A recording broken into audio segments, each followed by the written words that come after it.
और जो last class थी उसमें हमने डिस्कस किया था कि समिश्र संख्या का कोणांक कैसे फाइंड करते हैं। तो आपने देखा था उसमें हमने कुछ एग्जाम्पल्स किए थे जो एग्जाम में आए हुए हैं, है ना, फर्स्ट ग्रेड में आए हुए क्वेश्चन हमने सोल्व किए थे। तो उसमें एक क्वेश्चन था जिसमें बच्चों को एक फॉर्मूले में दिक्कत आ रही थी, जो ट्रिग्नोमेट्री का फॉर्मूला था। वो एक बार मैं लिख देता हूँ, आप उसको रिकॉल कर लें कि हमारे पास एक टर्म आई थी कि pi minus tan inverse 2 into y by x, pi minus tan inverse 2 into y by x upon 1 minus y by x का होल स्क्वायर। ये एक टर्म आई थी, ठीक है। तो यहां से एक फॉर्मूला यूज करना है हमें, क्या कि tan inverse 2x upon 1 minus x square. ये जो फॉर्मूला ये किसके इक्वल हो जाएगा, यानी कि 2 इंटू टेन इनवर्स एक्स के इक्वल होता है। 2 इंटू टेन इनवर्स एक्स के इक्वल होता है। तो अगर आपको फॉर्मूला ध्यान नहीं तो आप इसको ध्यान रखिए, ट्रिग्नोमेट्री में आप दोबारा इसको देखेंगे। 2 इंटू टेन इनवर्स एक्स के इक्वल होता है। तो अगर ये फॉर्मूला यहाँ यूज करते हैं तो x की जगह यहाँ क्या है, y बाई एक्स दिया हुआ है। तो ये फॉर्मूला क्या बन जाएगा, pi minus 2 into tan inverse y by x बन जाएगा। और ये हमारे पास ऑप्शन था उस क्वेश्चन में जो आपको ध्यान रखना है, ठीक है। तो ये फॉर्मूला आप याद रखें और फिर भी यूज हो सकता है कहीं भी, ठीक है। तो आज हमें स्टार्ट करना है कि किसी भी समिश्र संख्या का ध्रुवीय रूप कैसे लिखा जाता है। इस पे भी एग्जाम में सेकंड ग्रेड में क्वेश्चन बनता है, ठीक है। देखो पहले हम देखते हैं कि किसी समिश्र संख्या का कार्टेशियन फॉर्म क्या होता है, यानी कि उसका इंग्लिश में क्या कहेंगे, कार्टेशियन फॉर्म, और हिंदी में कहते हैं कार्तीय। अगर हमें कार्तीय रूप में रिप्रेजेंट करना हो तो ध्रुवीय रूप में रिप्रेजेंट करने से पहले हम उसका एक कार्तीय रूप देख लेते हैं किसी भी समिश्र संख्या का। तो हेडिंग पहले आप डाल सकते हैं, समिश्र संख्या का कार्तीय रूप। समिश्र संख्या का कार्तीय रूप यानी Cartesian product of Cartesian form of a complex number. Cartesian form of a complex number, ठीक है। तो अगर हमारे पास कोई समिश्र संख्या z equals to x plus iota y दे रखी है, ठीक है। तो इस समिश्र संख्या को अगर हमें निरूपित करना हो, ये मान लो हमारे पास x एक्सिस है, ये y एक्सिस है, ठीक है। तो अगर हम यहाँ पे x एक्सिस पे मान लो x डिस्टेंस चले, ये मेरे पास कोई पॉइंट P है और इसके निर्देशांक है x, y। तो ये डिस्टेंस क्या आ जाएगी बच्चों, y डिस्टेंस, और ये जो डिस्टेंस है वो क्या है, यहां से यहां ये x डिस्टेंस है। तो ये जो पॉइंट आएगा वो x, 0, और ये जो पॉइंट आएगा मेरा 0, y, ठीक है। तो अगर किसी भी समिश्र संख्या को z equal to x plus iota y है, उसको हम कार्तीय रूप में इस तरीके से रिप्रेजेंट कर सकते हैं। यानी ये जो डिस्टेंस है वो x डिस्टेंस है और ये y डिस्टेंस है। तो ये पॉइंट P x, y है, वो इस समिश्र संख्या को निरूपित करता है z equal to x plus iota y को, ठीक है। तो ये इसका कार्तीय रूप है। अब हमें पूछा जाता है कि अगर हमारे पास कोई समिश्र संख्या है तो उसका ध्रुवीय रूप फाइंड करना है।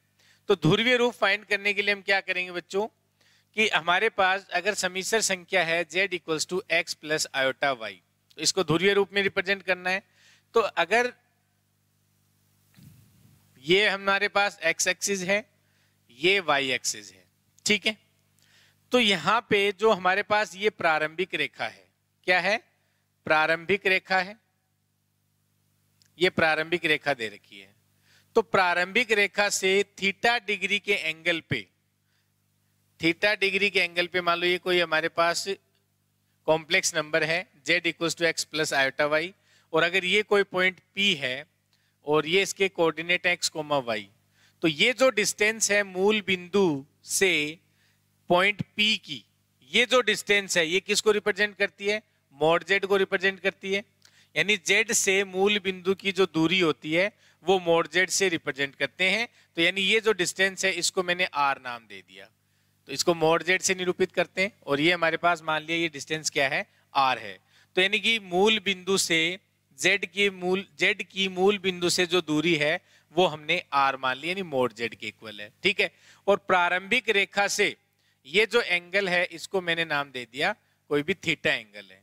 ये क्या है, कोई थीटा एंगल है। तो ये जो डिस्टेंस आएगी बच्चों, ये डिस्टेंस क्या होगी हमारे पास, y, और ये जो डिस्टेंस है वो क्या होगी, x होगी। तो यहाँ पे अगर हम इस ट्रायंगल की बात करें तो इस ट्रायंगल में अगर हम यहाँ पे देखें कि जो साइन थीटा है, तो साइन थीटा इक्वल्स टू हम यहाँ पे क्या लिख सकते हैं, साइन थीटा इक्वल्स टू हम क्या लिखेंगे, यहाँ पे देखो ये हमारे पास r डिस्टेंस है, ये y डिस्टेंस है, ये x डिस्टेंस है, ठीक है। और ये जो एंगल है वो प्रारंभिक रेखा के साथ जो एंगल बना रहा है उसको हमने थीटा नाम दिया है। इसे हम क्या बोलते हैं, कोणांक ऑफ z बोलते हैं, जो हमने फाइंड किया था कोणांक ऑफ z, जिसे हमने अल्फा से निरूपित किया था, याद होगा आपको, जो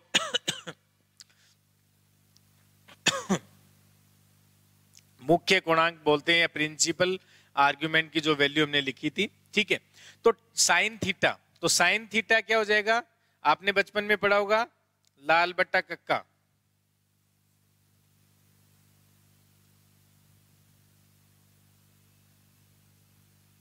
तो यहां पे जो साइन थीटा है वो क्या बन जाएगा, साइन थीटा होगा y बाई आर के इक्वल, साइन थीटा होगा y बाई आर के इक्वल। और ऐसे ही हम देखें कोस थीटा, तो कोस थीटा किसके इक्वल हो जाएगा, x बाई आर के इक्वल, ठीक है। तो यहां से अगर हम y की वैल्यू निकालेंगे वो क्या आ जाएगी बच्चों, y equals to r sine theta, और यहाँ पे हमें क्या करना है, x equals to r cos theta. कहने का मतलब हम क्या कर रहे हैं कि जो हमारे पास समिश्र संख्या कार्तीय रूप में है उसका हम क्या कर रहे हैं, ध्रुवीय रूप में, यानी जो समिश्र संख्या कार्तीय रूप में उसको हम किस में रिप्रेजेंट कर रहे हैं, ध्रुवीय रूप यानी पोलर फॉर्म में। तो यहाँ पे पहले लिख लेना हेडिंग, समिश्र संख्या का ध्रुवीय रूप, ध्रुवीय रूप, या हम कहें polar form of a complex number.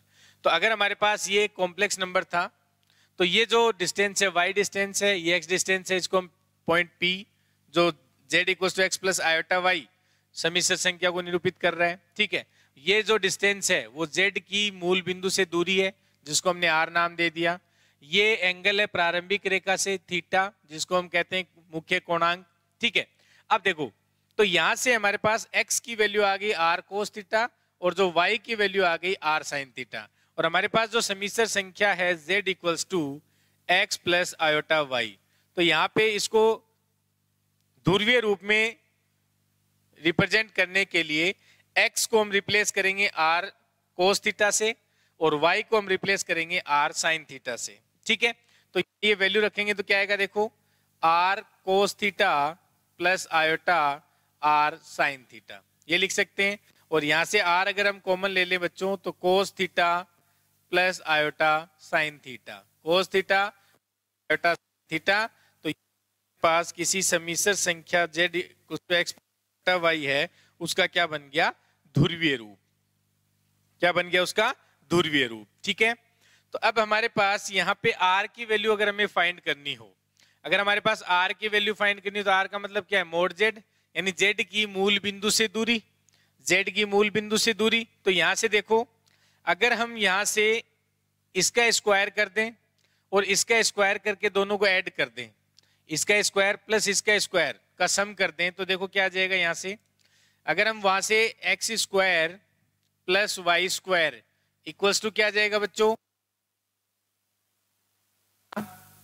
Plus r square sine square theta, ये लिख सकते हैं। यानी मैंने इसका स्क्वायर करके और इसका स्क्वायर करके दोनों को ऐड कर दिया। तो यहां से देखो, ये इसमें से आर कॉमन आ जाएगा, यहां से आर स्क्वायर कॉमन लेंगे तो क्या हो जाएगा, आर स्क्वायर, ये हो जाएगा cos square theta plus sine square theta, ये बन जाएगा। और यहां से x square plus y square, x square plus y square. तो यहां से ये वैल्यू 1 आ गई बच्चों। तो r इक्वल्स टू क्या आ गया अपने पास, अंडरूट में x square plus y square. तो यानी ये जो हमारे पास मूल बिंदु की z की मूल बिंदु से जो दूरी है मोड z, उसमें मोड z को मैंने किससे रिप्रेजेंट किया, r। तो जो r की वैल्यू वो कैसे फाइंड करेंगे, अंडरूट में x square plus y square. तो r की वैल्यू यहां से फाइंड कर सकते हैं। फिर हमें थीटा फाइंड करना है, तो थीटा फाइंड करने के लिए क्या करेंगे बच्चों, देखो इधर, अगर हमें थीटा फाइंड करना है, तो अगर हमारे पास इसको मान लो मैंने इक्वेशन 1 दे दिया, या इसको इक्वेशन 1 दे दें और इसको इक्वेशन मैंने 2 दे दिया, तो अगर इक्वेशन 1 को 2 से डिवाइड करें, इक्वेशन 1 को 2 से डिवाइड करेंगे तो क्या आ जाएगा, टेन थीटा, और यहां से क्या आ जाएगा, y बाई एक्स। हमने क्या किया, हमारे पास अगर कोई भी समिश्र संख्या है z equals to x plus iota y, तो इस समिश्र संख्या को हम क्या कर रहे हैं, ध्रुवीय रूप में निरूपित कर रहे हैं, नहीं रिप्रेजेंट कर रहे हैं।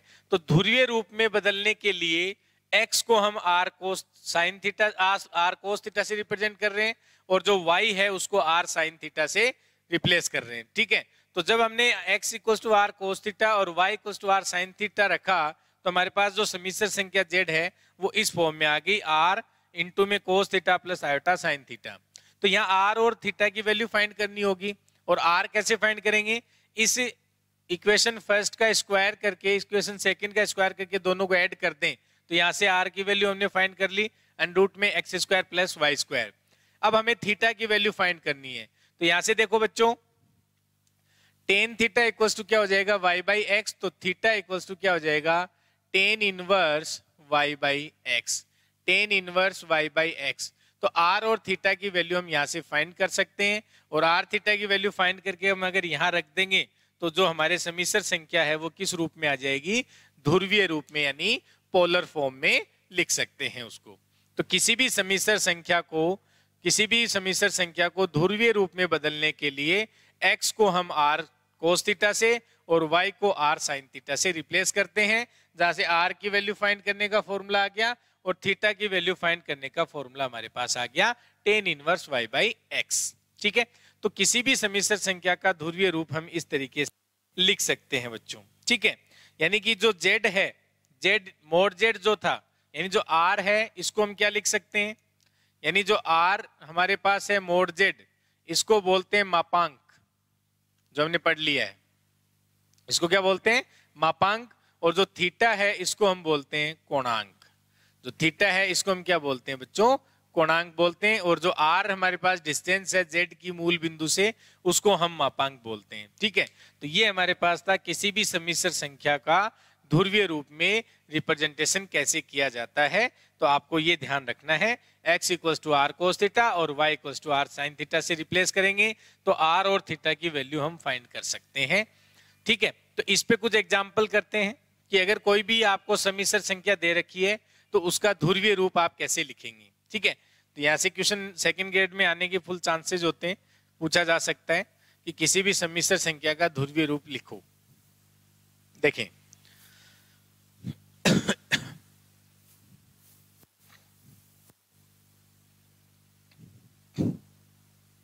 तो r कैसे फाइंड करते हैं, थीटा, ये सारी चीजें हमने सीखी हैं। ठीक है, अब देखो सिंपल से एग्जांपल लेते हैं। सबसे पहले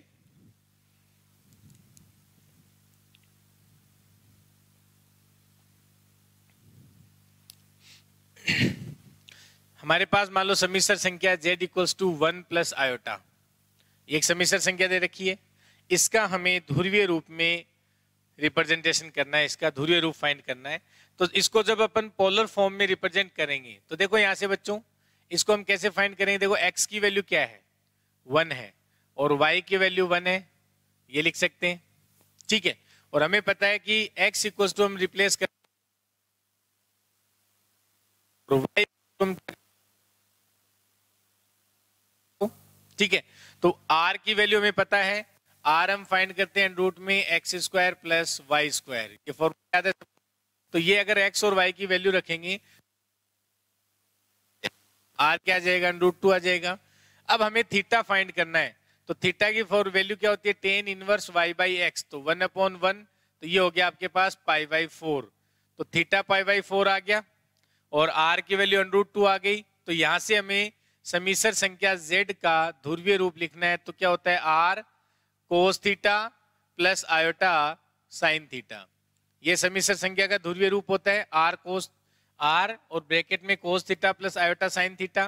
तो यहां से देखो r की वैल्यू √2 हो गई और थीटा की वैल्यू क्या है, π/4 है, तो ये रिप्लेस करेंगे तो क्या हो जाएगा, कोस π/4 प्लस आयोटा साइन π/4। तो ये समीकरण संख्या का क्या है, ध्रुवीय रूप है, ये इस समीकरण संख्या का क्या है, ध्रुवीय रूप है, √2 और ब्रैकेट में कोस π/4 प्लस आयोटा साइन π/4। ठीक है, तो ये इस समीकरण संख्या का क्या है, ध्रुवीय रूप है।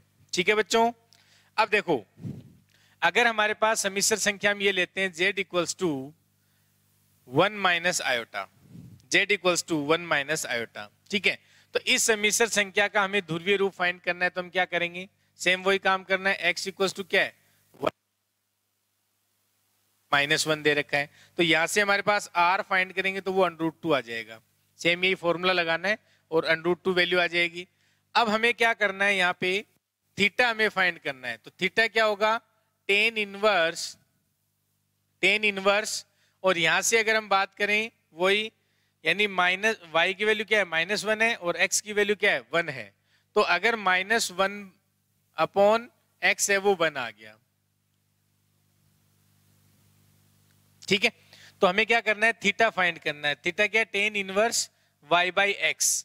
अब हमें यहाँ देखना है कि जब थीटा डिसाइड करोगे, जैसे मान लो यहाँ पे अगर हम इसकी वैल्यू फाइंड करें, तो अगर वैल्यू, अब यहाँ पे थीटा हमें फाइंड करना है, टेन इनवर्स -1 अपॉन 1, तो ये बन गया अपना टेन इनवर्स और -1। तो हमें पता है कि जो टेन इनवर्स है वो -1 कब देता है, मैंने आपको एक टेबल बना के बताई थी। टेन इनवर्स होता है वो -1 कब देता है, जब 3π/4 एंगल हो। कब देता है, जब 3π/4 एंगल हो। तो अगर हमारे पास इसको हम रिप्लेस करें 3π/4, तो एंगल थीटा क्या आ गया हमारे पास, 3π/4। एंगल क्या आ गया हमारे पास, 3π/4 आ गया। तो हमारे अकॉर्डिंग जो इसकी सम्मिश्र संख्या z = 1 + i है, ध्रुवीय रूप बनेगा z = r की वैल्यू हम क्या रख देंगे, √2, और ये हमारे पास cos 3π/4 plus iota sin π/4, sin 3π/4। तो क्या इसकी वैल्यू यही आएगी, ये हमें देखना है भाई। x = 1 आ गया, y = -1 आया, तो √r की वैल्यू हम फाइंड कर लिए, √2 आ गया। थीटा हमें फाइंड करना है, तो टेन इनवर्स -1 अपॉन 1, तो ये क्या हो गया, टेन इनवर्स -1, तो यहां से 3π/4 आ गया। और मैंने बताया कि ये थीटा क्या होता है, हमेशा थीटा मुख्य कोणांक होता है। तो जबकि इस सम्मिश्र संख्या का अगर मुख्य कोणांक फाइंड करें, तो हमारे पास सम्मिश्र संख्या क्या है, 1 - आयोटा है, यानी सम्मिश्र संख्या z = क्या है, 1 - आयोटा है। तो x पॉजिटिव है और y नेगेटिव है, x पॉजिटिव है y नेगेटिव है, तो ये फोर्थ क्वाड्रेंट में लाई कर रहा है। और फोर्थ क्वाड्रेंट में हमें पता है कि जो एंगल, जो फोर्थ क्वाड्रेंट की अगर हम बात करते हैं, तो फोर्थ क्वाड्रेंट में लाई करेगा, और फोर्थ क्वाड्रेंट में जो हमारे पास मुख्य कोणांक होता है वो -थीटा को रिप्रेजेंट करता है। और थीटा क्या होता है वहां पे, tan inverse mod of y/x होता है, tan inverse mod of y/x होता है।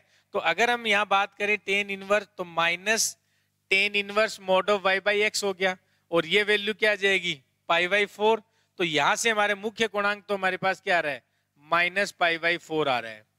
तो अब हम एंगल ये रखें या एंगल ये रखें, क्योंकि एंगल ये भी आ रहा है, 3π/4 भी आ रहा है।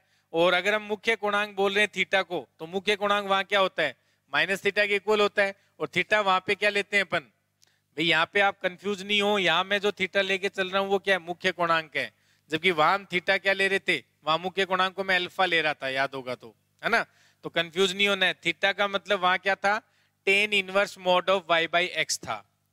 लेकिन कोणांक जब हम फाइंड करते हैं तो वहां मॉडुलस का कोई मीनिंग नहीं होता है, वहां first quadrant, second quadrant, third quadrant, fourth quadrant, सब में मुख्य कोणांक अलग अलग आता है जो हमने लिखा हुआ है। ठीक है, तो अब अगर मैं यहाँ इसको थीटा को मुख्य कोणांक लेता हूं, तो वो तो मेरे -π/4 आएगा, क्योंकि अगर 3π/4 का मीनिंग क्या हो गया, 135, तो 135 यानी एंगल जो आएगा हमारा सेकंड क्वाड्रेंट में आ जाएगा, जो एंगल आएगा वो क्या आएगा, सेकंड क्वाड्रेंट में। तो यहाँ पे जो एंगल है वो 3π/4 लेंगे या -π/4 लेंगे, ये हमें डिसाइड करना है। ये एग्जाम में जो गलती होती है हमारे से वो यही होती है कि यहाँ पे एंगल -π/4 लेंगे, या फिर हमारे पास यहाँ जो एंगल आएगा वो 3π/4 लेना है। ठीक है, तो बताओ इसमें क्या करेंगे।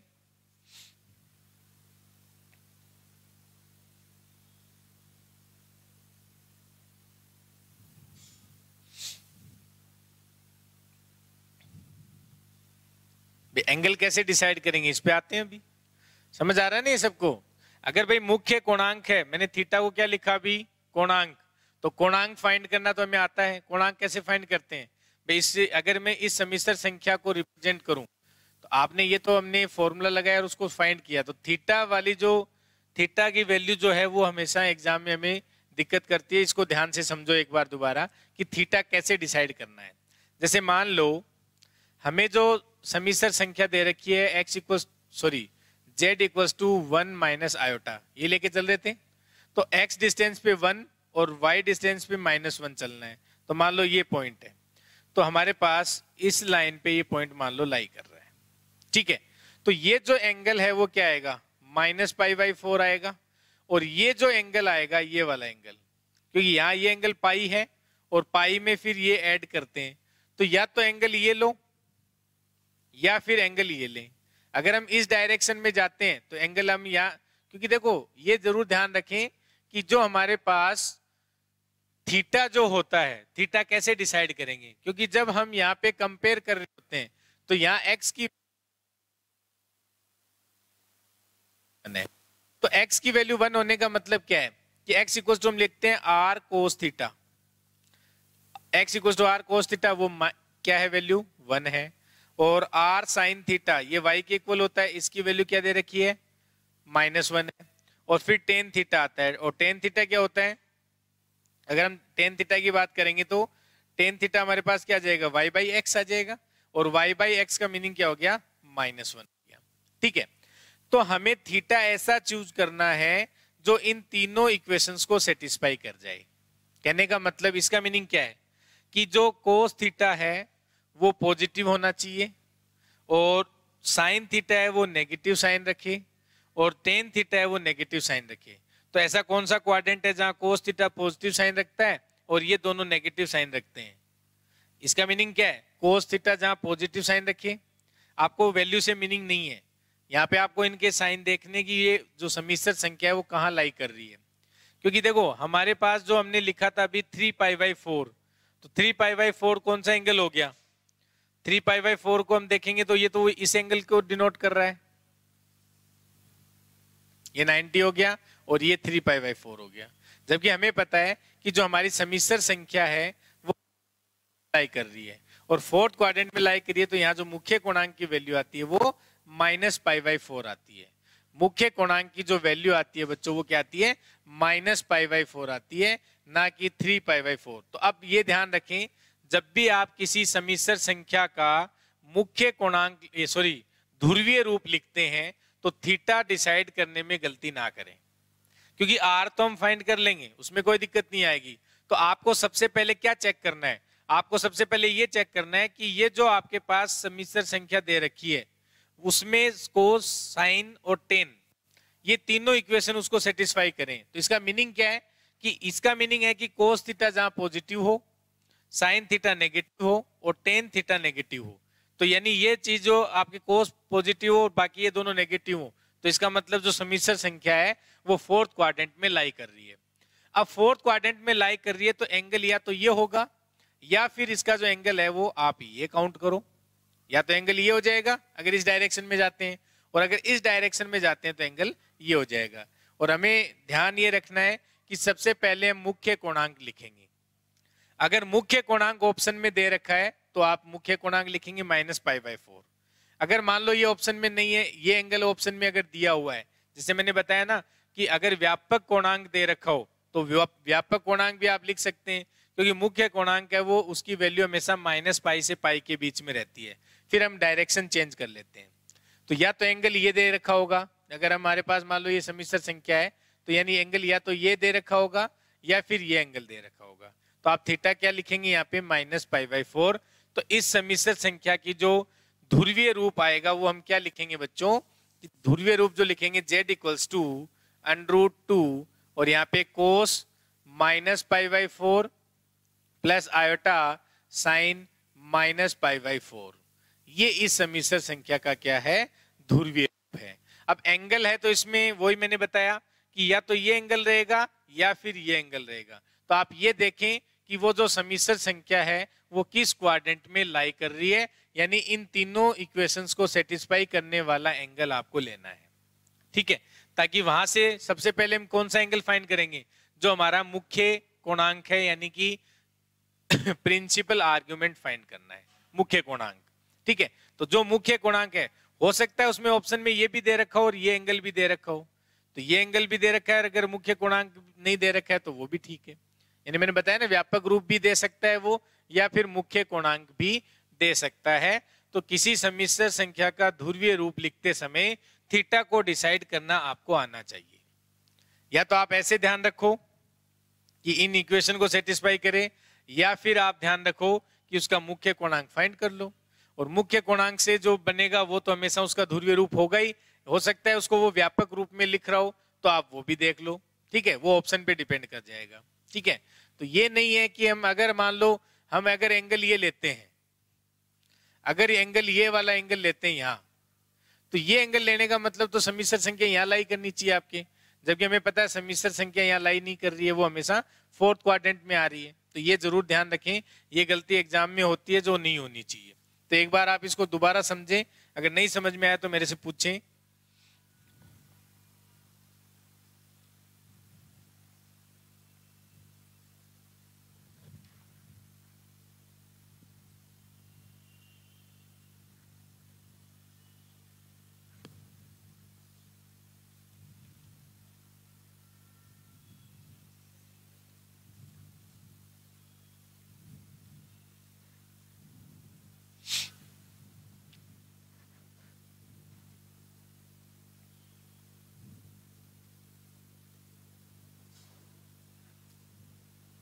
तो एंगल निकालना आपको समझ में आ गया होगा कि एंगल कैसे डिसाइड करना है, ठीक है। तो एंगल डिसाइड करना आना चाहिए, वरना ये क्वेश्चन आपका गलत हो जाएगा। आप जो लाइन है जो थी, देखो एक तो मैं कह रहा हूं ये चीज ध्यान रखें, इससे आपको क्वाड्रेंट पता चल जाएगा कि वो सम्मिश्र संख्या कहाँ लाई कर रही है। फिर उस सम्मिश्र संख्या में या तो क्या होगा, मुख्य कोणांक दे रखा होगा उसमें, तो सबसे पहले ऑप्शन में वही हो सकता है। अगर मुख्य कोणांक नहीं है तो व्यापक कोणांक हो सकता है, तो वो देख लें, उसमें 2 पाई ऐड करके इस तरीके से चेक कर सकते हैं, ठीक है। जैसे मान लो एक एग्जांपल और लेते हैं, उससे समझ में आ जाएगा। अगर मेरे पास z इक्वल्स टू मान लो है -1 प्लस आयोटा, एक एग्जांपल और लेते हैं, z equals to -1 plus iota दे रखा है, ठीक है।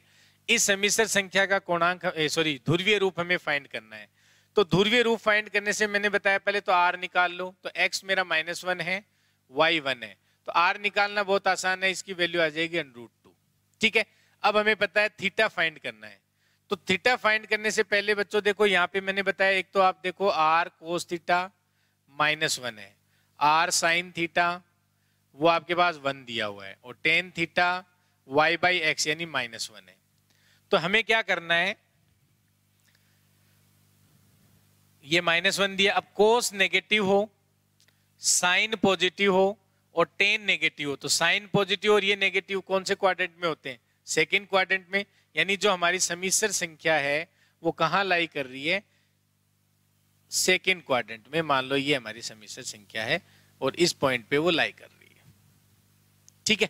तो यानी 1,1 सॉरी -1,1। तो अब इसका हमें मुख्य कोणांक फाइंड करेंगे, तो मुख्य कोणांक कौन सा हो जाएगा, ये जो एंगल है ये मुख्य कोणांक हो जाएगा इसका, ये जो एंगल है वो क्या हो जाएगा, मुख्य कोणांक हो जाएगा।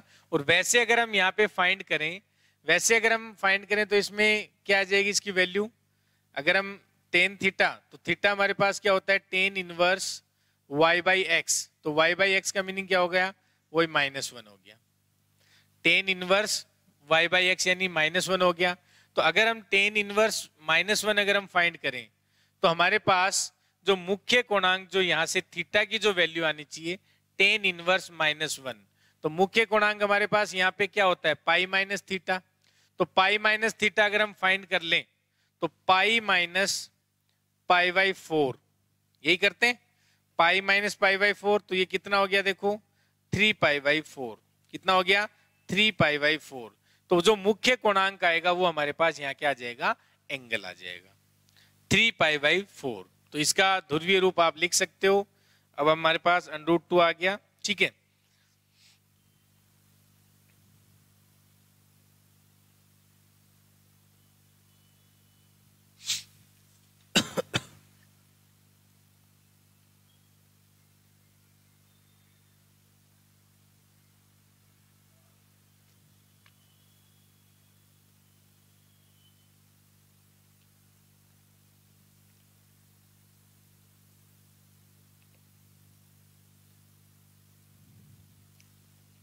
ठीक है, ये तो आपको मैंने बता दिया था ना कि ये इसका क्या है कोणांक, तो कोणांक फाइंड करने के लिए क्या है, यहाँ पे सेकंड क्वाड्रेंट में पाई माइनस थीटा होता है, और थीटा क्या होता है, थीटा हमारे पास क्या होता है, tan inverse y by mod of y by x. ठीक है, तो ये आएगा पाई बाई 4, तो pi minus pi by 4 3 pi by 4, तो √2 फिर cos 3 pi by 4 plus iota sine 3 pi by 4 आ जाएगा। लेकिन हमें पता है कि अगर हम यहाँ पे एंगल माइनस पाई बाई 4 लें तो माइनस पाई बाई 4 एंगल यहाँ पे हम नहीं ले सकते, क्योंकि टेन इनवर्स -1 है। तो अगर मैं यहाँ पे माइनस पाई बाई 4 से भी इसको अगर रिप्लेस करता हूँ, क्योंकि यहाँ पे एंगल माइनस पाई बाई 4 भी अगर हम रख सकते हैं, क्योंकि माइनस पाई बाई 4 अगर हम रखेंगे तो उसकी वैल्यू भी क्या आएगी, -1 आएगी, उसकी वैल्यू भी क्या आएगी, -1 देगा वो। ठीक है, तो ये जरूर ध्यान रखें एग्जाम में कि जो थीटा है वो हमेशा इन तीनों इक्वेशन को सेटिस्फाई करने वाला होना चाहिए, बस ये हमें ध्यान रखना है, क्योंकि यहाँ पे एंगल ये नहीं लेना है माइनस पाई बाई 4, नहीं, ये एंगल यहाँ पे नहीं ले सकते, क्योंकि हमारे पास अगर टेन इनवर्स -1 बन रहा है, तो अगर माइनस पाई बाई 4 एंगल लिया तो भी ये इसको सेटिस्फाई कर रहा है, लेकिन वो फिर इनको सेटिस्फाई नहीं कर रहा है, इन तीनों इक्वेशंस को, इनको, इसको सेटिस्फाई नहीं कर रहा है तीनों को। वो कह रहा है ना टेन थीटा -1 है, तो टेन थीटा -1 यानी माइनस पाई बाई 4 पे भी वैल्यू वही देगा, माइनस पाई बाई 4 पे भी वैल्यू क्या देगा, वो -1 देगा। तो ये जरूर ध्यान रखें कि जो एंगल है वो कैसे डिसाइड करेंगे, इस पे हमें ध्यान देना है। तो वो हमें मुख्य कोणांक फाइंड करेंगे, और या फिर हो सकता है उसमें व्यापक कोणांक दे रखा हो तो उसमें 2 पाई ऐड करके वो अलग अलग चीजें लिख सकता है। लेकिन सबसे पहले हमें थीटा डिसाइड करना आना चाहिए, और थीटा डिसाइड करोगे कि वो जो समीसर संख्या है वो कहाँ लाई कर रही है, और फिर उसमें मुख्य कोणांक फाइंड कर लो। भाई अब एंगल ये दे देगा, या हो सकता है उसने एंगल ये लिखा हुआ हो, तो भी ठीक है। एंगल अगर इस डायरेक्शन में, तो ज्यादातर जो ऑप्शन होते हैं वो हमारे पास मुख्य कोणांक के रूप में हमें लिखे हुए मिलेंगे एग्जाम के अंदर। ठीक है, तो ये जरूर ध्यान रखें। ठीक है, अब अगर हम देखते हैं, क्योंकि यहाँ पे angle theta minus pi by 4 भी हो सकता था, लेकिन माइनस पाई बाई 4 हम नहीं रख सकते, माइनस पाई बाई 4, क्योंकि माइनस पाई बाई 4 एंगल रखेंगे तो वो इस फोर्थ क्वाड्रेंट में लाई करनी चाहिए समिश्र संख्या, जबकि समिश्र संख्या सेकंड क्वाड्रेंट में लाई कर रही है। ठीक है, तो एंगल ये जरूरी नहीं है कि टेन इनवर्स यहाँ पे -1 बन रहा है तो ये पाई बाई 4 पे, माइनस पाई बाई 4 पे भी वैल्यू यही देता है। तो थीटा कैसे डिसाइड करोगे, ये इंपॉर्टेंट होता है इसके अंदर सबसे ज्यादा। ठीक है, जैसे मान लो एक एग्जांपल और लेते हैं, अगर हमारे पास z equals to -1 minus iota है, अब जैसे ये एग्जांपल लेते हैं, z equals to -1 minus iota दिया हुआ है। ठीक है, अगर हम इसकी बात करें यहाँ पे r तो अब x इक्वल्स टू -1 दिया हुआ है, y इक्वल्स टू भी -1 दिया हुआ है, तो यहां से हम r फाइंड करेंगे वो तो √2 आ जाएगा, उसमें कोई दिक्कत ही नहीं। ठीक है, लेकिन जब अब हम यहाँ पे थीटा फाइंड करते हैं, थीटा क्या आएगा बच्चों, tan inverse y by x, तो -1 अपॉन -1 यानी ये 1 आ जाएगा। इस हिसाब से थीटा क्या, थीटा क्या आ गया, पाई बाई 4।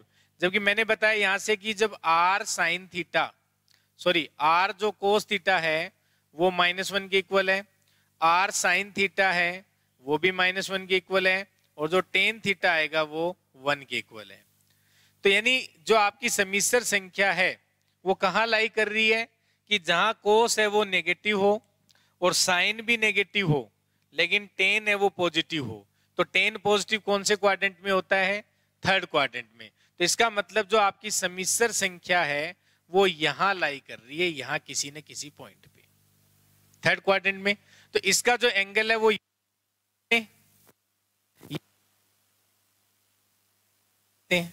और ये एंगल माइनस पाई बाई 4 के इक्वल, तो सॉरी पाई बाई 4 के इक्वल तो है नहीं, क्योंकि पाई बाई 4 होने का मतलब क्या है कि वो जो समिश्र, जबकि हमें पता है समिश्र संख्या कहाँ है, थर्ड क्वाड्रेंट में लाई कर रही है। तो अगर आप इसको फाइंड करोगे तो आप पाई बाई 4 लिख के आओगे वहां पे, जो ये नहीं लिख सकते। तो एंगल हमेशा इसको सेटिस्फाई करना चाहिए। तो अब यहाँ पे मुख्य कोणांक दे रखा है, जब तो ये एंगल आ जाएगा, इसको फाइंड कर लो, कौन सा एंगल आ जाएगा, यहां से ये। तो मुख्य कोणांक क्या होता है थर्ड क्वाड्रेंट में, थीटा माइनस पाई, और थीटा क्या आ जाएगा, पाई बाई 4। तो पाई बाई 4 माइनस तो ये आ जाएगा बच्चों, अगर इसको सिंप्लीफाई करेंगे तो -3π/4। तो यहाँ जो एंगल आएगा वो क्या आएगा, -3π/4 आएगा, या फिर हम कहें कि पाई प्लस π/4, तो ये आ जाएगा 5π/4। तो या तो थीटा क्या मिलेगा वहां पे 3π/4, या तो ये लिखा हुआ मिले, या फिर यहाँ पे मिलेगा 5π/4, लेकिन π/4 कभी नहीं आएगा। तो ये गलती जो एग्जाम में होती है कि हम थीटा को क्या लेके आ जाते हैं, वहां π/4 लिख देते हैं उसमें, ये नहीं लिखेंगे। तो यहां से इससे डिसाइड करेंगे कि एंगल, हाँ एंगल पहले मुख्य गुणांक लिखेंगे अपन, तो वो हमारा क्या है -3π/4 आया। तो हमारे हिसाब से जो सम्मिश्र संख्या का ध्रुवीय रूप बनेगा वो √2 cos -3π/4 प्लस आयोटा साइन -3π/4, ये उसका ध्रुवीय रूप आएगा। या हो सकता है कि उसने एंगल ये ले रखा हो यहां से, या हो सकता है उसने एंगल ये ले रखा हो, तो ये एंगल कितना आ जाएगा पाई प्लस ये π/4, तो ये 5π/4 भी हो सकता है। तो वो भी लिखा हुआ मिल सकता है, या ये लिखा हुआ मिल सकता है, लेकिन यहाँ π/4 नहीं आएगा, कैसे भी π/4 यहाँ कभी भी नहीं आएगा। तो ये ध्यान रखें, जब भी आप एग्जाम में ध्रुवीय रूप में रिप्रेजेंट कर रहे हो तो हमें लगता है कि वो बहुत आसान सा क्वेश्चन आता है, क्वेश्चन आसान होता है, लेकिन हम थीटा निकालने में गलती करके आते हैं वहां पे। तो आप या तो मुख्य कोणांक निकाल लो, या तो मुख्य कोणांक दे रखा होगा, या फिर जो आपके ये एंगल इस टाइप का यानी कि व्यापक रूप दे सकता है उसका, या फिर हमें ये ध्यान रखो कि इन तीनों इक्वेशन को सेटिस्फाई करना चाहिए, ऐसा हम एंगल लेंगे। जैसे यहाँ लगभग बच्चे π/4 लेके आ जाते हैं, जो गलत होता है। ठीक है, तो ध्रुवीय रूप में लिखना सीखना है आपको, एग्जाम में क्वेश्चन बन सकता है इस पे। ठीक है बच्चों, तो 5π/4 हो सकता है या -3π/4 हो सकता है। बाकी कुछ एग्जाम्पल्स मैं और लिखवाता हूं जो आप ट्राई करो, सबका ध्रुवीय रूप फाइंड करके बताओ मेरे को।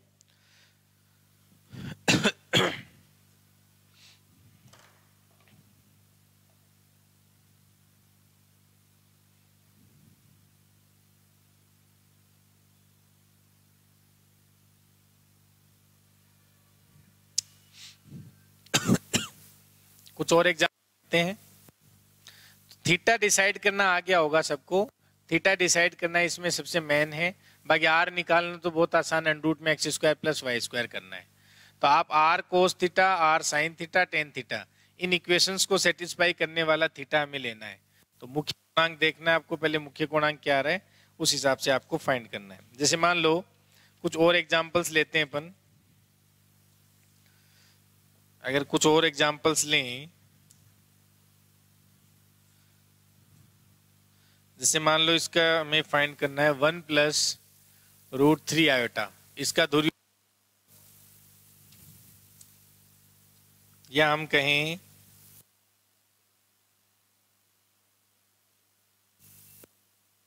-2√3 - 2 आयोटा का ध्रुवीय रूप बताएं। और 1 + आयोटा √1 - आयोटा अपॉन 2√2 का ध्रुवीय रूप बताएं, या फिर √3 + 1 अपॉन 2√2 प्लस आयोटा √3 - 1 अपॉन 2√2, इसका ध्रुवीय रूप बताएं क्या होगा। ठीक है, ये एग्जाम्पल्स करें, एग्जाम में आ सकते हैं इस टाइप के एग्जाम्पल। √3 - 1 अपॉन 2√2 प्लस आयोटा और √3 + 1 अपॉन 2√2, इसका ध्रुवीय रूप बताएं क्या होगा। ठीक है, और √3 plus iota, √3 minus iota, minus √3 plus iota और माइनस √3 माइनस आयोटा। ठीक है, और 1 माइनस √3 आयोटा, इसका ध्रुवीय रूप बताएं, और -1 माइनस √3 आयोटा का ध्रुवीय रूप बताएं, और -1 प्लस √3 आयोटा का ध्रुवीय रूप क्या। तो ये सारी वैल्यू हमें फाइंड करनी है, इन सब के ध्रुवीय रूप कैसे लिखे जाएंगे। ठीक है, इन सब के ध्रुवीय रूप हमें फाइंड करने हैं। ठीक है बच्चों, तो ये सारे एग्जाम्पल ट्राई करने। तो जब भी आप किसी संख्या का ध्रुवीय रूप फाइंड करते हैं तो हमारे पास हमारे से जो गलती वहां हो सकती है एग्जाम में, थीटा डिसाइड करना हमें आना चाहिए। अगर हमें थीटा डिसाइड करना आता है तो ध्रुवीय रूप आराम से, क्योंकि आर की वैल्यू फाइंड करना तो आसान है। थीटा हमें कैसे डिसाइड करना है मैंने बताया आपको कि r cos theta, r sine theta और टेन थीटा, इन तीनों इक्वेशंस को वो सेटिस्फाई करना चाहिए। तो सबसे पहले हम कोशिश करते हैं वहां पे कि मुख्य कोणांक कैसे फाइंड करते हैं। या तो वो मुख्य कोणांक दे रखा होगा ऑप्शन के अंदर, अधिकतर एग्जाम में जो ऑप्शंस होते हैं उसमें मुख्य कोणांक ही वो देता है। अगर मुख्य कोणांक नहीं है तो हो सकता है उसका व्यापक रूप देख रखा होगा, ठीक है। लेकिन ऐसा नहीं करना हमें कि मान लो जो हमारे पास सम्मिश्र संख्या है वो फोर्थ क्वाड्रेंट में लाई कर रही है और हम एंगल निकाल के आ रहे हैं फर्स्ट क्वाड्रेंट के अनुसार, तो ऐसी गलती एग्जाम में नहीं करनी है। अगर आप ये क्वेश्चन और पाएंगे, देखो एग्जाम में लगभग कहीं ना कहीं एग्जाम में आए हुए क्वेश्चंस हैं। हमारे पास 1 + √3 आयोटा है, तो इस सम्मिश्र संख्या का हमें ध्रुवीय रूप लिखना है। तो देखो 1 + √3 आयोटा, ठीक है। तो देखो एक तो हमारे पास सिंपल सा है कि आर फाइंड करना है, तो आर फाइंड करना आसान है। आर क्या हो जाएगा, √में x² + y², यही फॉर्मूला यूज करते हो, ठीक है। तो ये क्या आ जाएगा, आर की वैल्यू 2 आ जाएगी। तो आर की वैल्यू हमारे पास क्या आ गई, 2। अब हमें क्या करना है, थीटा फाइंड करना है। तो थीटा के लिए मैंने क्या कहा कि अगर यहाँ पे आर कोस थीटा है वो वैल्यू 1 है, आर साइन थीटा है वो वैल्यू क्या है, √3 है। और जब हम टेन थीटा की बात करते हैं तो y/x का मीनिंग क्या हो गया, √3/1 हो गया। ये लिख सकते हैं। हमें पता है कोस भी पॉजिटिव रहे, साइन पॉजिटिव रहे और यहाँ पे टेन भी पॉजिटिव रहना चाहिए। तो इसका मतलब हमारी जो सम्मिश्र संख्या है वो फर्स्ट क्वाड्रेंट में लाई कर रही है। हमारी जो सम्मिश्र संख्या है वो क्या है, फर्स्ट क्वाड्रेंट में लाई कर रही है।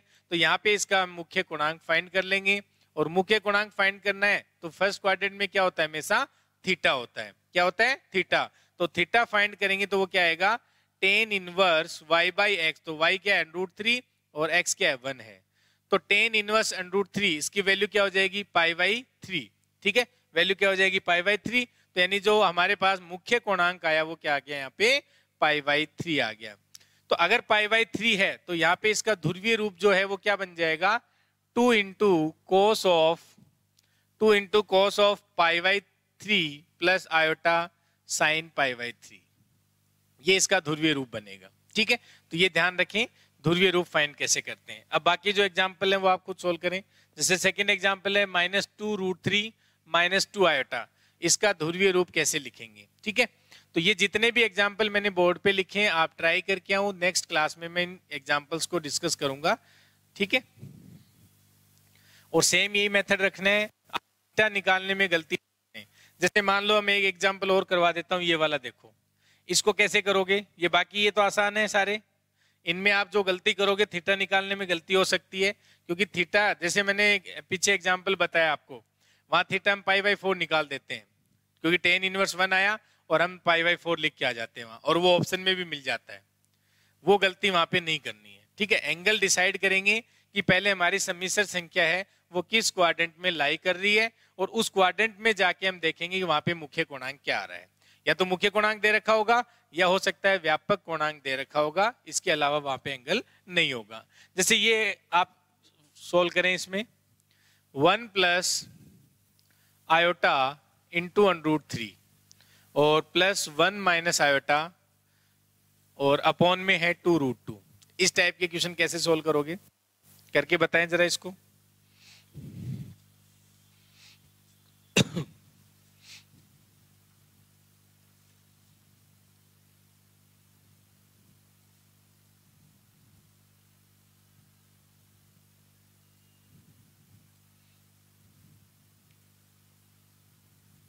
हाँ जी करें सभी।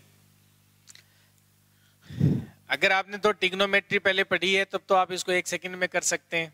मैंने बताया था कि जब अपन कॉम्प्लेक्स नंबर पढ़ते हैं तो यहाँ पे ट्रिग्नोमेट्री के फॉर्मूले यूज होते हैं, जो आपको थोड़ा ध्यान होना चाहिए। मैंने शुरुआत में बताए भी थे।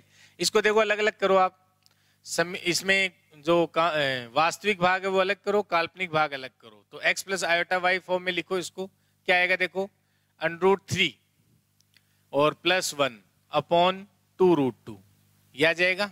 और प्लस यहाँ हम आयोटा का कोफिशिएंट निकालेंगे तो क्या आएगा, यहाँ से एक तो √3 और यहाँ आयोटा कोफिशिएंट -1 आ जाएगा अपॉन 2√2। ये लिख सकते हैं इसको। और अगर आपको पता हो तो अगर हम इसका स्क्वायर करके अगर इसको ऐड करेंगे, अगर हम इसका स्क्वायर करें और इसको ऐड करें, तो ये जो हमारे पास जो वैल्यू आएगी, यानी इसका ये x हो गया, ये वैल्यू y होगी, तो r निकाल सकते हो।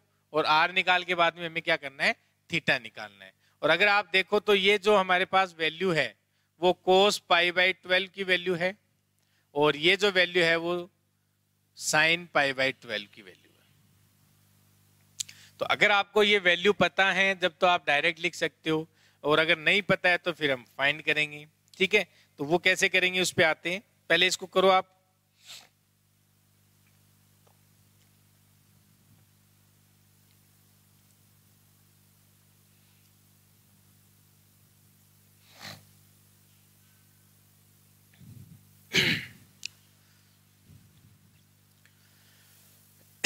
ये बाकी क्वेश्चन आपने लिख लिए होंगे, आपको घर पे ट्राई करना है। क्वेश्चन मैं करवा देता हूं मैथड से भी, और जैसे अगर आप डायरेक्ट इसको कैसे करेंगे, दोनों मेथड अपन देख लेते हैं। देखो, एक तो अगर हमें ये वैल्यू पता है तो अपन डायरेक्ट कर लेंगे। जैसे cos π/12 का मीनिंग क्या है, यानी हमें cos 15 की वैल्यू फाइंड करनी है, cos 15 की वैल्यू फाइंड करनी है, और एक sin 15 की वैल्यू हम फाइंड करते हैं। तो cos 15 की वैल्यू फाइंड करने का मीनिंग क्या हो गया बच्चों, इसको हम लिख सकते हैं cos 45 माइनस 30 डिग्री, ये लिख सकते हैं। तो cos a माइनस b का मीनिंग क्या हो गया, cos a cos b, ये लिखते हो, और plus sin a sin b, यही करते हैं अपन।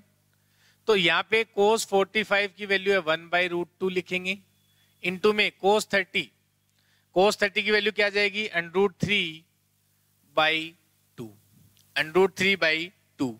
ठीक है, और यहाँ पे प्लस sin 45 की डिग्री क्या आ जाएगी, सॉरी sin 45, तो ये आ जाएगा 1/√2, और sin 30 की वैल्यू क्या आएगी 1/2। ठीक है, 1/2। तो इसको सिंप्लीफाई करो, देखो क्या आ गया, यहाँ पे एलसीएम 2√2 आ रहा है, तो ये √3 + 1/2√2 है। तो ये वैल्यू किसकी है, cos 15, cos 15 डिग्री की जो वैल्यू है वो क्या है, √3 + 1/2√2 है। देखो यहाँ √3 + 1/2√2, इसलिए मैंने इसको डायरेक्ट लिख दिया cos π/12, इसलिए मैंने इसको cos π/12 रख दिया, अगर आपको ये वैल्यू पता है तो। ठीक है, वरना वो सेम मेथड जो है वो वही करते हैं अपन, पहले r निकालो, देन थीटा निकालो, और फिर r और थीटा की वैल्यू निकालो, देन ये कर सकते हो। लेकिन आपको एग्जाम में ये वैल्यू याद करनी है, जैसे cos 15 डिग्री पूछ सकता है। ठीक है, और यहाँ पे cos 75 डिग्री की वैल्यू, इस टाइप से भी एक क्वेश्चन बना सकता है वो, इस टाइप से। ये सारे एग्जाम में आए हुए क्वेश्चंस होते हैं। ठीक है, स्टैंडर्ड क्वेश्चन होते हैं, और आप डायरेक्ट इनको ध्यान रखो, वरना देखो वो मेथड तो आप सबको आता ही है ध्रुवीय रूप में चेंज करना। आप थीटा निकाल लो, r निकालो, देन वो उसको सिंप्लीफाई करके लिख सकते हो। तो ये हो गया। अब जैसे मान लो मेरे को sin 15 डिग्री की वैल्यू फाइंड करनी होती, तो sin 15 डिग्री, अब आपको ये वैल्यू याद रखनी है कि ये cos 15 को अपन ऐसे लिख सकते हैं, या π/12 याद रख लो, उसको आप सिंप्लीफाई, 1 सेकंड लगेगी, आप सॉल्व भी कर सकते हो। तो इसको मैं क्या लिखूंगा, वो सेम, ये बनेगा मेरा sin 45 माइनस 30 डिग्री, ये लिख सकते हैं। तो sin a माइनस बी बन गया, और sin a माइनस बी का मीनिंग क्या हो गया, sin a cos b, और minus cos a sin b, ये लिखोगे। और हमें पता है sin 45 डिग्री है, इसकी वैल्यू क्या आ जाएगी 1/√2, इसकी वैल्यू क्या होगी 1/√2। और cos 30, तो cos क्या होती है, अभी हमने देखा था √3/2, √3/2 हो जाएगी, माइनस cos 45 की डिग्री 1/√2 हो जाएगा, और 30 की डिग्री क्या होगी, sin 30 की वैल्यू होगी 1/2। तो जब इसको सिंप्लीफाई कर रहे हैं तो ये क्या आ रहा है, देखो √3 माइनस 1/2√2, और ये वैल्यू क्या थी, देखो ये रहा, मैंने इसको sin 15 डिग्री यानी sin π/12 के इक्वल लिख दिया था। तो अगर आपको ये वैल्यू ध्यान है तो आप इस क्वेश्चन को 2 सेकंड में कर सकते थे, और अगर आपको ये मेथड, ये वैल्यू अगर नहीं पता है तो फिर आप सिंप्लीफाई करके ही करोगे इनको। तो sin 15 डिग्री 75 डिग्री, अब 75 डिग्री आ जाएगा तो क्या करोगे उसको, 75 डिग्री को क्या लिखोगे, 75 डिग्री आ रहा है तो 75 डिग्री को हम क्या लिख सकते हैं, 45 प्लस 30 कर दो, तो वहां क्या होगा, साइन 45 प्लस 30 और कोस 45 प्लस 30, इसकी वैल्यू बना के आपको वो लिख के दे देगा इस फॉर्मेट में और कहेगा ध्रुवीय रूप में चेंज करके बताओ। ठीक है, तो ऑप्शन से आप माइंड लगा लेना एक बार, ऑप्शन होंगे उसमें, तो कोशिश करना वो जो एंगल दे रखा है उसको आप इससे सिंप्लीफाई करो, जैसे उस फॉर्मेट में लाने की कोशिश करना है। तो ध्यान रखें, इस टाइप का क्वेश्चन आए तो मैं आपसे कहूंगा कि आप उस मेथड पे ना जाएं, जैसे मेथड से अब अपन इसको करते हैं लास्ट इसको, फिर आप जो बाकी क्वेश्चन है वो ट्राई कर सारे हो जाएंगे। जैसे इसको हम कैसे करते हैं, मेथड से करने का फॉर्मूला है सेम वही, हमारे पास x निकालो, तो x मतलब क्या हो गया, r cos थीटा, तो r cos थीटा की वैल्यू क्या है वहां पे देखो, r cos थीटा क्या दिया हुआ है, √3 + 1 अपॉन 2√2, ये r cos थीटा की वैल्यू है। r sin थीटा क्या दिया हुआ है देखो, r sin थीटा की वैल्यू है √3 - 1 अपॉन 2√2। ठीक है, तो सबसे पहले में क्या फाइंड करना है, r फाइंड करना है, तो हम क्या करेंगे बच्चों, इसका स्क्वायर करके इसका स्क्वायर करके ऐड कर देंगे, तो इधर तो r स्क्वायर आ जाएगा डायरेक्ट, और यहाँ इसका स्क्वायर क्या होगा, यानी नीचे हमें ऐड करेंगे तो नीचे हमारे यहाँ से 4 × 2, तो मैं 8 लिख देता हूँ, इसका स्क्वायर करेंगे तो क्या आएगा 4, इसका स्क्वायर करेंगे तो 2 आ जाएगा, तो 4 × 2 यानी 8 आ जाएगा। इसका स्क्वायर करेंगे तो 3 + 1 + 2√3, और यहाँ ऐड करना है इस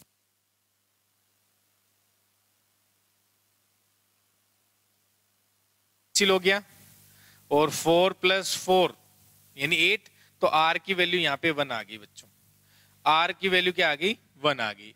अब हमें थीटा एंगल फाइंड करना है, तो थीटा एंगल फाइंड करने के लिए क्या करते हैं, r की वैल्यू 1 आ गई, सबको पता चल गया, इसका स्क्वायर प्लस इसका स्क्वायर को ऐड करना है, देन r स्क्वायर = 1, तो r = क्या आ गया, 1 आ गया। ठीक है, अब हमें क्या करना है, थीटा की वैल्यू फाइंड करनी है। थीटा की वैल्यू फाइंड करने के लिए हम क्या करेंगे, देखो इस इक्वेशन में, सेकंड इक्वेशन में फर्स्ट इक्वेशन से, तो tan थीटा है किसके इक्वल, जो tan थीटा है वो √3 - 1 अपॉन √3 + 1 इसके इक्वल आ गया, √3 - 1 अपॉन √3 + 1, तो यहां से हमें थीटा की वैल्यू फाइंड करनी है, यहां से थीटा की वैल्यू फाइंड करनी है।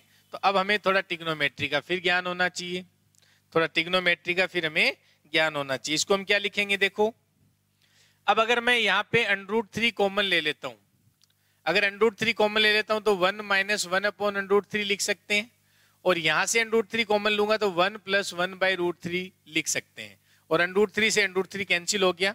ठीक है, और 1/√3 का मीनिंग क्या हो गया बच्चों, 1, तो इसको मैं लिख सकता हूं tan 45 डिग्री माइनस 1/√3 का मतलब क्या हो गया tan 30, तो यहां से क्या आ जाएगा tan 30 डिग्री, और ये 1 यानी tan 45 डिग्री और प्लस tan 30 डिग्री, इस तरीके से लिख सकते हो इसको।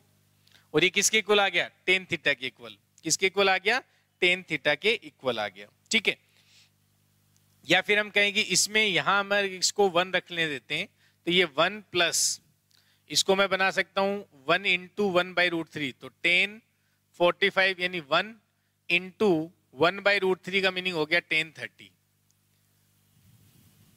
ठीक है, और ये हो गया tan थीटा के इक्वल। और हमें पता है ये फॉर्मूला किसका होता है, यानी sin A - sin B upon 1 + sin A sin B, sorry tan A - tan B upon 1 + tan A × tan B, और ये हमें पता है किसके इक्वल होता है बच्चों, tan A - B के इक्वल होता है। किसके इक्वल होता है, tan A - B के इक्वल होता है। तो यहां से हम लिख सकते हैं tan, ये ट्रिग्नोमेट्री का नॉलेज होना चाहिए थोड़ा बहुत आपको, वैसे पढ़ोगे आप तो उसमें वहां पे सारी चीजें आ जाएंगी दोबारा, तो अभी ध्यान रख सकते हो। तो tan 15 डिग्री, और ये हो गया tan थीटा के, तो थीटा क्या आ गया 15, और 15 को हम लिखते हैं π/12। तो r1 आया था और थीटा π/12 आया था, तो आप इस, यही आपके पास क्या बन जाएगी, इसकी पोलर फॉर्म बन जाएगी, ये क्या बन जाएगी, इसकी पोलर फॉर्म बन जाएगी। तो ये कुछ एग्जाम्पल हैं जो आप ट्राई करके आना, कल अपन इसको दोबारा डिस्कस करेंगे, जो बचे हुए एग्जाम्पल्स हैं और थोड़ा दिमाग लगाने की कोशिश करें एग्जाम में। ये नहीं है कि हमें मेथड नहीं आता है, मेथड ये सबको आते हैं, लेकिन एग्जाम में जल्दी कैसे करके आना है वो चीज़ जरूरी है। तो थोड़ी कुछ वैल्यूज हैं वो ध्यान भी रखनी होनी चाहिए। ये नहीं कि अपन सब कुछ वहां पे जाके सोल ही करेंगे। कुछ याद करने लायक चीजें उनको आप अपने दीवार जहाँ भी रहते हो उसमें सामने चिपकाओ और वो चीजें रोज पढ़ो ताकि वो याद हो जाए, ठीक है ना। और शॉर्ट नोट साथ में बनाओ ताकि उससे एग्जाम में बहुत फायदा होगा। लेकिन मैं बता रहा हूँ बार बार, अगर आप इन्हीं चीजों को अगर शॉर्टली साथ साथ में बनाते रहोगे ना तो एग्जाम के टाइम में आपको बहुत फायदा होगा। वरना एग्जाम तक इतना मैटर हो जाएगा कि आप उस टाइम उस चीज को रीड नहीं कर पाओगे, है ना। तो इनको जितना हो सके चीजें जो याद करने लायक है उनको याद करो समझ के। ऐसे रट्टा मारने से नहीं होगा, थोड़ा दिमाग लगा के भी ध्यान रखना है ना।